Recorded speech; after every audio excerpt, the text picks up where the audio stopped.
something personal that makes this message so much more of a reality for me. When I first came to the Synagogue Church of All Nations at the age of 13, I had the privilege of meeting Prophet T.B. Joshua in his office. At that time, I was not so serious about the things of God. Yes, I was from a Christian home and loved the things of God, but I was struggling to balance my Christian life and school and friends and negative influence. After Prophet T.B. Joshua greeted me, he said a sentence that I've remembered for the rest of my life. He looked at me and said, if you want to follow Jesus, you need to leave your friends. I was 13 years old, and that single word changed my life. Do you know the reason why I say that? At that time, the school I was attending was a very good school academically, but I was the only person who identified himself as a Christian in my class. And although, yes, I wasn't rebelling and doing every terrible bad thing, but I was living a double life. One life at home and at church, another life in school, trying to please people, trying to please God.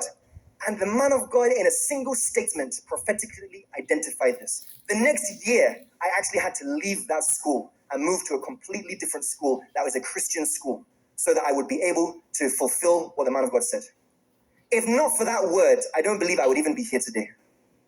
Because the negative influence was so much. Why am I saying this example to back up the importance of this message?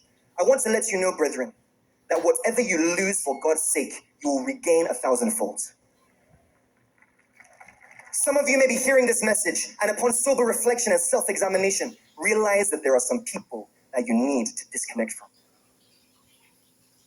There are some people you need to distance yourself from. I want to assure you that if you take that step, you will not regret it. Because your future is more important than your image. Where you are going is more important than just what you are doing now. But remember, it's what you are doing that will give birth to where you are going. Your destiny must influence your decisions, for your decisions to take you on the road to your destiny. And your destiny does not permit you to move with people who waste time on things that have no lasting value and significance. People that are only going to discourage you, distract you, dishearten you. Be someone that makes a difference in your world by making friends with your future. In conclusion,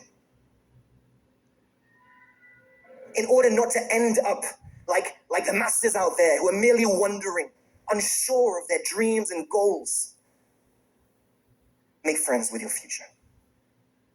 Choose your friends with care. Don't just be too quick to trust. Don't be too quick to give your heart cheaply to someone because you'll just set yourself up for disappointment.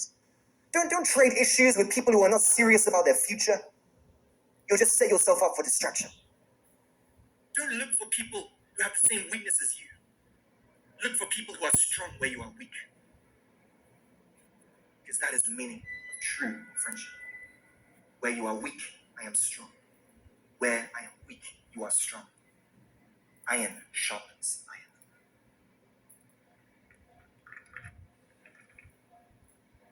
This is the decision of a champion.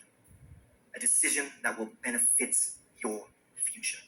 So let your words, your actions, your interactions, your associations, your friends, the people you move with, let everything about you become a photograph of the future you desire instead of the future you fear.